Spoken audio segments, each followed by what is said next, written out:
தைரியமா எடுத்துக்கோங்க. இதுல பெஸ்டிசைட்ஸ் எல்லாம் ஒண்ணும் இல்ல.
சாகர்மா பிரியா, இவ காயத்ரி, இது சாகர்.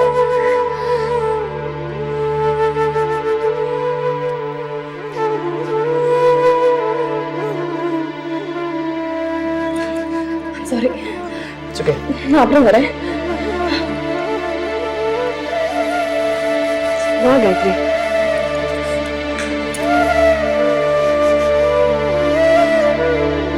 ஏய் பிரியா, பேக்.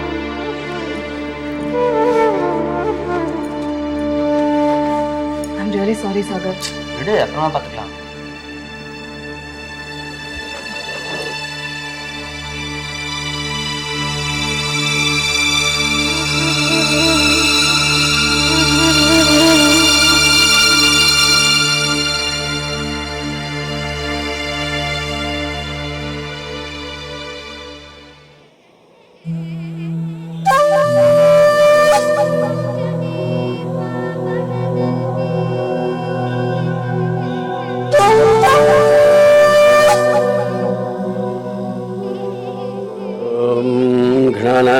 गणपतिं नवामहे कविं कवीनाम् उपवस्त्रवस्त्रमं ज्येष्ठराजं ब्रह्मणाम् ब्रह्मणस्पतः नः सन्नूदिविषीदसादनम् ओम्. வா, நீ தேடிட்டு இருந்தியே இந்த சர்வேஸ்வரன் நேற்று சாயந்தரமும் கோவிலுக்கு வந்துட்டு போனார். அவர் சர்வேஸ்வரன்ல சுந்தரேசன். நான் வச்சிருக்கிற பேரு சர்வேஸ்வரன். எல்லாரும் ஈஸ்வரனுடைய பிரதிபலிப்பு தானே. ஆமா, ஆனா ஒண்ணும் நான் அவர்கிட்ட வாயே திறக்கலப்பா. நீ வந்தது, ஏமாந்து போனது எதையுமே அவர்கிட்ட சொல்லல. இருந்தாலும் நான் மூணாம் மனுஷன் தானே, எனக்கு எதுக்கு இந்த பொல்லாப்பு? அவர் எங்க இப்போ? இது உங்ககிட்டயே பேசிட்டு இருந்தா அப்படியே ஆண்டவங்கிட்டே கொஞ்சம் பேசலாம் இல்லையோ? ஓம் நமஸ்தே அஸ்து பகவன் விஸ்வேஸ்வராய மகாதேவாய திரியம்பகாய திரிபுராந்தகாய திரிகாக்னி காலாய காலாக்னி ருத்ராய நீல நமச்சிவாய ஓம் நமச்சிவாய ஓம் நமச்சிவாய. அப்படியே உன்னை பத்தி விசாரிச்சாரு வந்திருந்தியான்னு. ஆமான்னு ஒரே வாசல்ல பதில் சொல்லிவிட்டேன். அப்படியே பேச்சோடு பேச்சு அவர் அமர்நாத் யாத்திரை பற்றி சொன்னார்.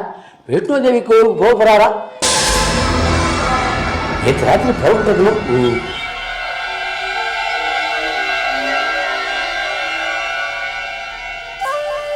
அவர் வரத்துக்கு கிட்டத்தட்ட 1 மாசம் ஆகுமா? இது அவர் உங்ககிட்ட சொல்லல. ஏன் மூலமா உனக்கு தெரியப்படுத்தணும்னு ஒரு விருப்பப்பட்டா நான் நினைச்சிருந்தேன். ஏன்னா அவரை தேடி நீ அடிக்கடி கோவிலுக்கு வந்து அலைய வேணாம் பாரு. ஆனா கோவில் தரிசனத்துக்கு நீ அப்பப்ப வரலாம், தப்பில்லை. இந்த பிரசாதம் வாங்கிக்கோ.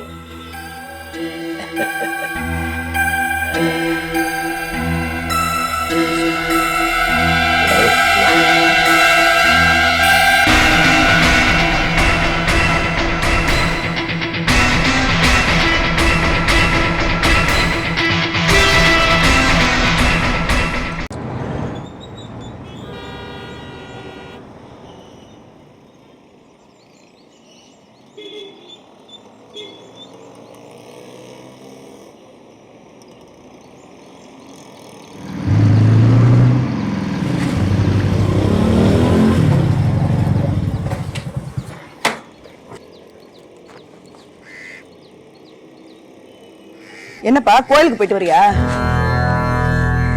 சூர்யா உன்னதான்பா கேக்குறேன். என்ன டல்லா சோர்ந்து போய் வர? அந்த முக்கியமான நபரை சந்திக்கலையா? நேத்தி மாதிரியா இன்னைக்கு உன் லவர அந்த நபரை மிஸ் பண்ணிட்டியா? போகட்ட விடு, இதுக்கு போய் எதுக்கு வருத்தப்படுற? இன்னைக்கு இல்லாட்டா நாளைக்கு பார்த்துட்டா போகுது. உங்களை இப்ப யாராவது கேட்டாங்களா? ஏன் இதே பேசி என் கழுத்து அறுக்குறீங்க? வருத்தப்படாத. என்னோட வேதனை உங்களுக்கு எப்படி புரியும்? ப்ளீஸ் இனிமேல என் விஷயத்துல தயவு செய்து தலையிடாதீங்க.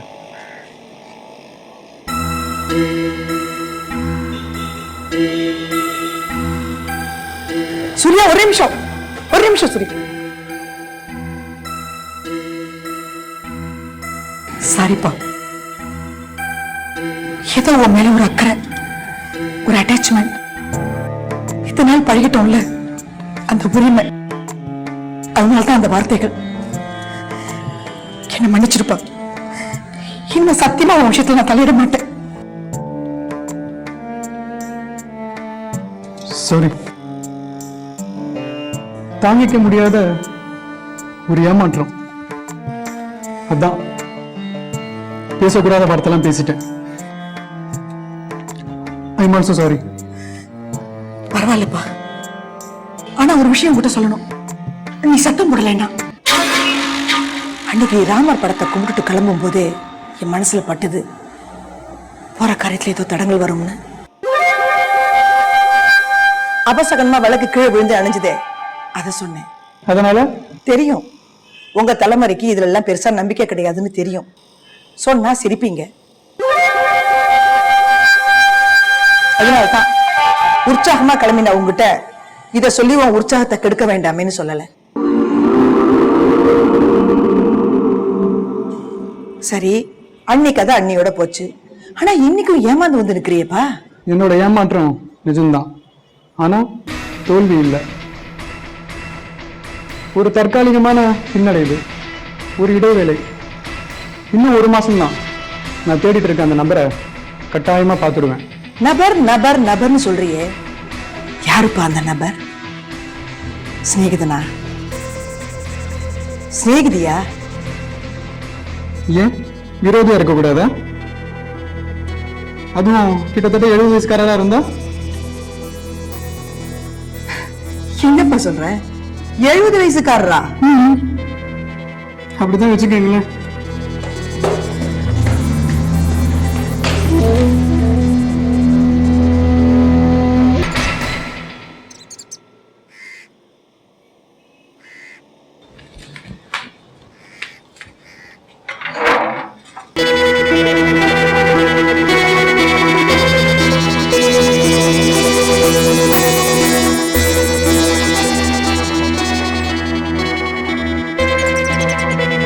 छोटी mummy, Romeo, SMS, Romeo,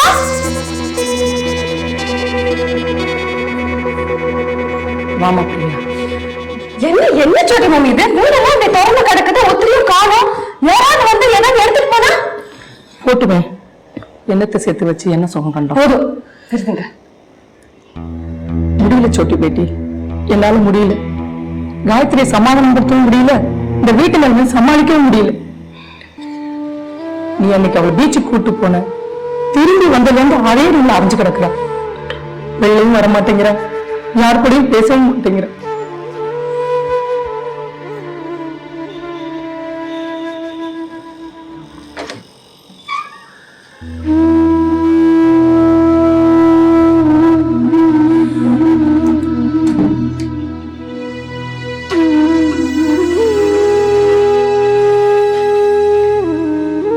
good morning Gayathri. என்னையா அது? மணி 9க்கு மேல ஆகுது, இன்னும் என்ன தூக்கம்? எழுந்துரு. நீ தூங்கல, எனக்கு நல்லா தெரியும் காயத்ரி. எழுந்துரு. பிரியா, தயவு செஞ்சு என்னை யாரும் டிஸ்டர்ப் பண்ண வேண்டாம்.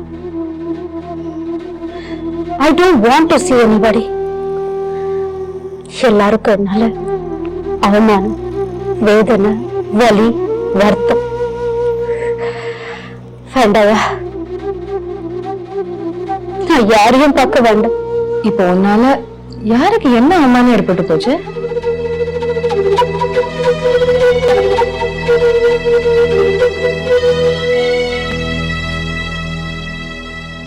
உன் ஃப்ரெண்ட் சாகர் கிட்ட நான் நடந்துகிட்ட விதம் இது உனக்கு அவமானம் இல்லையா? இதுதான் 2 நாளா நினைச்சிட்டு இருக்கியா? பைத்தியம். நானும் சாகரும் இதை சீரியஸாவே எடுத்துக்கல. முதல்ல எழுந்திரு காயத்ரி. சொல்ற பேச்சு கேளு. வேண்டாம் Priya.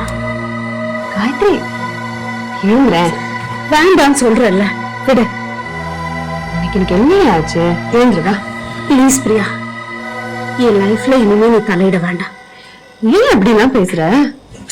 எழுந்துக்கோவா. Priya please, just mind your own business. I don't want to see you. I don't want to see you. I don't want to see you.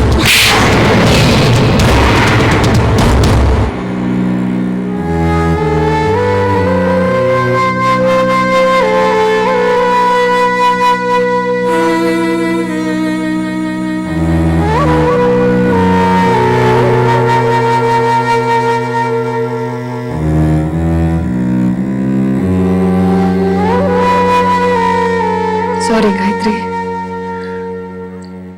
உன்னை எப்படி கட்டுப்படுத்துறதுன்னு எனக்கு தெரியல. ஏயா, ஏன் எல்லாரும் என்ன கட்டுப்படுத்தணும்னு பாக்குறீங்க? எனக்குன்னு ஒரு இண்டிவிஜுவாலிட்டி, ஒரு ஐடென்டிட்டி இருக்க கூடாதா? அடுத்து என்ன சொல்றதா நான் கேட்டுட்டு இருக்கணும். யாராவது என்ன கண்ட்ரோல் பண்ணும், டாமினேட் பண்ணும், அடிமைப்படுத்தணும். லைஃப் லாங் நான் இப்படியே இருக்கணுமா? வாய் பிரியா, வாய். Come on, tell me why. உனக்கு என்னாச்சு இன்னைக்கு? திடீர்னு என்னெல்லாமோ பேசுற? திடீர்னு இல்ல, வருஷக்கணக்கா என் மனசுக்குள்ள பூட்டி வச்சிருந்ததுதான். I hate this male dominated society. பிறந்ததுல இருந்து சாகுற வரைக்கும் ஆண்களுடைய கண்காணிப்புல, ஆண்களுடைய நிழல்ல தான் வாழணுன்ற கட்டாயத்தை ஏற்படுத்துறாங்க. இதையெல்லாம் உடைச்சு தூக்கி எறிஞ்சு வெளியே வராம ஏன் நம்ம எல்லாம் இப்படி தவிக்கிறோம்? உனக்கு யார் மேல இப்ப கோவம்? இப்படி புரிஞ்சு தள்ளுற? எனக்கு ஏன் மேல கோவம், என் ஏழாமை மேல கோவம், இந்த சமூகத்து மேல கோவம், ஒட்டு மொத்த ஆண் வர்க்கத்து மேல கோவம், முக்கியமா என்ன கெடுத்தவன் மேல கோவம்.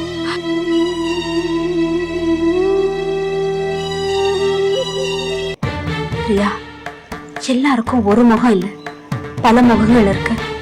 பாக்குறதுக்கு ஒரே மாதிரி இருந்தாலும் பின்னணியில பர்வர்ஷன், சாடிசம், பகை, விரோதம், வெறி எல்லாமே ஒளிஞ்சுகிட்டு இருக்கு.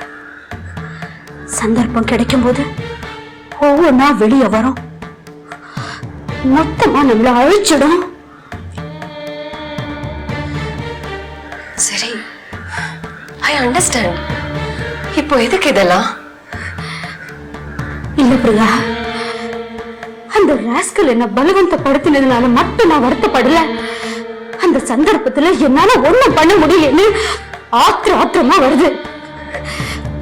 That scoundrel overpowered me physically and I was helpless. I was helpless, Priya. பொதுவா பெண்களை விட ஆண்கள் தான் பலசாலியானவங்க. இது இயற்கை நீதி, ஆண்டவன் படைப்பு. இதுக்கு நாம என்ன பண்ண முடியும்? தண்டிக்கணும். நம்மள அப்படி வீக்கா படிச்சு அந்த கடவுளை தண்டிக்கணும். பைத்திய மாதிரி ஏதாவது உளராத. உணரல பிரியா, என் வேதனைய கொட்டி தீர்த்துக்கிற. புரியுது காயத்ரி, வேதனை புரியுது. உனக்கு புரியாது பிரியா. திடீர்னு எல்லாமே தலைகீழா மாறிட்ட மாதிரி இருக்கு. என்ன யாராவது சாதாரணமா பார்த்தா கூட வேற மாதிரி தோணுது. நான் ஏதோ தப்பு பண்ணிட்டதா ஒரு குற்ற உணர்வு என் மனச கொடைஞ்சு எடுக்குது. வீட்டுல இருக்கிறவங்க என்ன பார்த்து ஸ்மைல் பண்ணும்போது பரிதாபத்தினால சிரிக்கிறாங்களா, என்ன உற்சாகப்படுத்துறதுக்காக சிரிக்கிறாங்களா, இல்ல உன் வாழ்க்கை அவ்வளவுதான் அப்படின்னு விரக்தியில சிரிக்கிறாங்களான்னு எனக்கு புரியல பிரியா.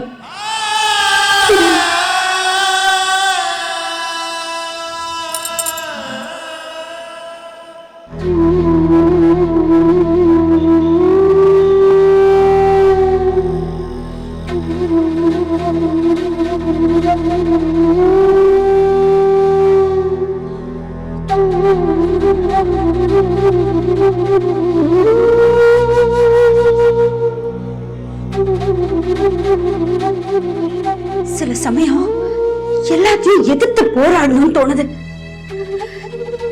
சில சமயம் ஒரேடியா ஒதுங்கிடணும்னு தோணுது. இன்னும் சில நேரங்கள்ல இதை எல்லாத்தையும் மறந்து பழைய காயத்ரியா சிரிச்சு பேசி சந்தோஷமா ஜாலியா இருந்த என்னன்னு தோணுது. That should be the spirit, Gayatri. நீ பழைய மாதிரி இல்ல பிரியா. அப்படி நினைக்கும் போதெல்லாம் கூடவே அந்த பொறுக்கியோடைய முகம் கண்ணு நடி வந்து என்ன மூட் ஆஃப் பண்ணிடுது. And I'm back to square one. இது எல்லாத்துக்கும் நம்ம மனசுதான் காரணம் Gayatri. Clarity of thought, that's very essential. தெளிவான சிந்தனை, மனோதிடம், எடுத்துக்கிட்ட காரியத்தை வெற்றிகரமா முடிக்கணுங்கிற உறுதி, இதுதான் இப்ப உனக்கு தேவை. And I'm here to help you out. But you cannot live my life. என் வாழ்க்கைய நான் தான் வாழ்ந்தாகணும். எனக்கு இப்ப இருக்கிற மனநிலையில ஒரு 2 மாசத்துக்கு தனியா எங்கேயாவது போய் என் இஷ்டத்துக்கு இருக்கணும் போல இருக்கு. நினைச்ச போது தூங்கணும், நினைச்ச போது எழுந்திருக்கணும், நினைச்சதை செய்யணும். யாருடைய தொந்தரவும் தலையிடும் இல்லாம சுதந்திரமா இருக்கணும். முடியுமா பிரியா? முடியுமாங்கிற சந்தேகமே வரக்கூடாது Gayatri. Think that it is possible and it will definitely become possible. அதுக்கு முன்னாடி அந்த ரேபிஸ்ட கண்டுபிடிச்சு அவனுக்கு தண்டனை வாங்கி கொடுக்கணும். அதானே? முடியும், முடிப்போம். இது வரைக்கும் மத்தவங்க பார்த்த காயத்ரி வேற, இனிமே பார்க்க போற காயத்ரி வேற.